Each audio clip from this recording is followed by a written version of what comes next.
அனைவருக்கும் மாலை வணக்கம். இயேசு கிறிஸ்துவின் திருப்பெயரினால் உங்கள் அனைவரையும் அன்புடன் வாழ்த்துகிறோம். இந்த சிறப்பு வந்திருக்கும் போதகர் விஜயகுமார் மற்றும் அவர் குடும்பத்தினரை அன்புடன் வாழ்த்தி நாங்கள் வரவேற்கிறோம். மற்றும் நம் சபையின் போதகர்களை நாங்கள் வரவேற்கிறோம். இயக்குனர் அறிக்கையை தங்கள் முன் சமர்ப்பிக்கும் நான் உங்கள் முத்துசெல்வம். மகிழ்ச்சி கிறிஸ்துவ சபையின் விடுமுறை வேதாகம பள்ளியானது கடந்த 4 மே 2026 அன்று ஆரம்பித்து நேற்று 9 மே 2026 வரை காலை 10 மணி முதல் மதியம் 1 மணி வரை சிறப்புடன் நடத்திட தேவன் உதவி செய்தார். இவ்வருட விடுமுறை வேதாகம பள்ளி கர்த்தரில் பலப்படு என்ற கருப்பொருளை கொண்டு நடைபெற்றது. முதல் நாள் கரை நீங்க பலப்படு என்ற தலைப்பிலும், 2ஆம் நாள் கற்றுக்கொண்டு பலப்படு என்ற தலைப்பிலும், 3ஆம் நாள் கானம் பாடி பலப்படு என்ற தலைப்பிலும், 4ஆம் நாள் கனி கொடுத்து பலப்படு என்ற தலைப்பிலும், 5ஆம் நாள் காலனை வெல்ல பலப்படு என்ற தலைப்பிலும் 5 நாட்கள் தொடர்ந்து தலைப்பிலே தேவன் பலப்பட பிள்ளைகள் பலப்பட தேவன் உதவி செய்தார். இவ்வருட விடுமுறை வேதாகம பள்ளியிலும் போதகர் பிரைசி அவர்களுடன் இணைந்து முத்துசெல்வம் ஆகிய நானும் இயக்குனராக பணிபுரிய தேவன் உதவி செய்தார். வகுப்புகள் நம்ம சபையில் உள்ள ரட்சிக்கப்பட்ட சாட்சி உள்ள அனுபவமிக்க ஆசிரியர்களை கொண்டு நடத்தப்பட்டது.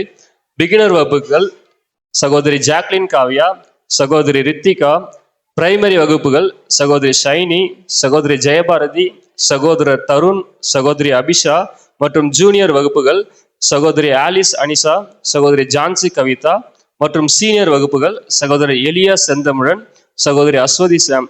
இந்த ஆசிரியர்களை கொண்டு நடத்தப்பட்டது. இந்த குழுக்களுக்கு சகோதரர் அரசு அவர்கள் பிகினர் குழுவிற்கும், சகோதரி அபிஷா பிரைமரி குழுவிற்கும், சகோதரர் சந்தோஷ் ஜூனியர் குழுவிற்கும், சகோதரர் எலியா செந்தமிழ் சீனியர் குழுவிற்கும் தலைவர்களாக இருந்து குழுக்களை சிறந்த முறையில் வழிநடத்தினார்கள். விபிஎஸ்என் இறுதி நாளாக நேற்று சகோதரர் ஜான் வேதாச்சலம் மற்றும் சகோதரர் ஜான் சியோன்சன் ஆகியோர் வருகை தந்து ஒவ்வொரு வகுப்புகளையும் சந்தித்து பிள்ளைகளிடத்தில் கேள்விகளை கேட்டு சிறந்த வகுப்பை தேர்வு செய்துள்ளனர். இத்தோடு வாரம் முழுவதும் பிள்ளைகளின் ஒழுக்கத்திற்கு மதிப்பெண்கள் வழங்கப்பட்டு அதன் அடிப்படையில் சிறந்த வகுப்பை தேர்வு செய்துள்ளோம். மகிழ்ச்சி கிறிஸ்துவ சபையில் உள்ள சகோதர சகோதரிகள் ஒவ்வொருவரும் உணவு மற்றும் பிள்ளைகளுக்கு குளிர்பானங்களை கொடுத்து இந்த ஊழியத்தை ஆதரித்துள்ளார்கள். திங்கள் அன்று சகோதரி பிரவீனா விஜயபாபு அவர்களின் குடும்பம், செவ்வாய்க்கிழமை சகோதரர் ஜஸ்டின் மற்றும் சகோதரர் ஷியாம் தமிழரசி அவர்களின் குடும்பம், புதன் அன்று சகோதரி சாந்தி தேவநேசன் மற்றும் சகோதரி ஞானம் விவேக் அவர்களின் குடும்பமும், வியாழக்கிழமை அன்று சகோதரர் ஜீவா ஜெயசேலி அவர்களின் குடும்பமும் மற்றும் அவர்களின் பிள்ளைகளின் குடும்பமும், வெள்ளிக்கிழமை சகோதரி ரூத் மோகன் மற்றும் சகோதரி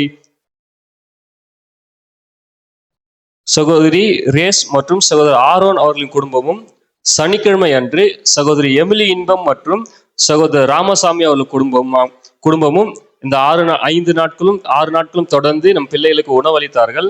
சகோதரி பிரவீனா, சகோதரி ஜான்சி, சகோதரர் சந்தோஷ், சகோதரர் ஐசக் குணசேகரன், சகோதரர் அழகு, அப்புறம் சகோதரி சர்மிளா, சகோதரி சரண்யா ஆகியோர் பிள்ளைகளுக்கு ஜூஸ் மற்றும் பூஸ்ட் ஹார்லிக்ஸ் கொடுத்து களைப்பு நீங்க செய்தனர். இவ்வருடம் இந்த விபிஎஸ் மூலம் 83 பிள்ளைகளை சந்திக்க ஆண்டவர் உதவி செய்தார். இதில் ஏறக்குறைய 46 பிள்ளைகள் இயேசுவை தங்கள் வாழ்வின் சொந்த இரட்சகராக ஏற்றுக்கொண்டதாக அறிக்கையிட்டுள்ளனர். மேலும் இந்த ஊழியத்திற்கு இல்லம் மற்றும் செலவுகள் மற்றும் பரிசுகளை வழங்கும் தேவைகளை பூர்த்தி செய்ய மகிழ்ச்சி கிறிஸ்துவ சபையில் அநேக சகோதர சகோதரிகள் இதற்கு மனப்பூர்வமாக கொடுத்து ஊழியம் நடைபெற உறுதுணையாக இருந்தார்கள். தேவன் இந்த ஊழியத்தினை வெற்றிகரமாக நிறைவேற்ற உதவி செய்தார். இந்த ஊழியத்தின் மேலும் ரட்சிக்கப்பட்ட பிள்ளைகள் தொடர்ந்து தேவனுடைய ஆலயத்துக்கு வந்து அவரை ஆராதிக்க இச்சபையின் தூண்களாய் வந்து நிற்க அனைவரும் ஜெபித்துக் கொள்ளுங்கள். இவ்வருட விடுமுறை வேதாகம பள்ளி ஊழியத்தை சிறப்புடனும் வெற்றியுடனும் நடைபெற செய்த தேவனுக்கு நன்றி செலுத்தி என் இயக்குனரின் அறிக்கையை நிறைவு செய்கிறேன். நன்றி.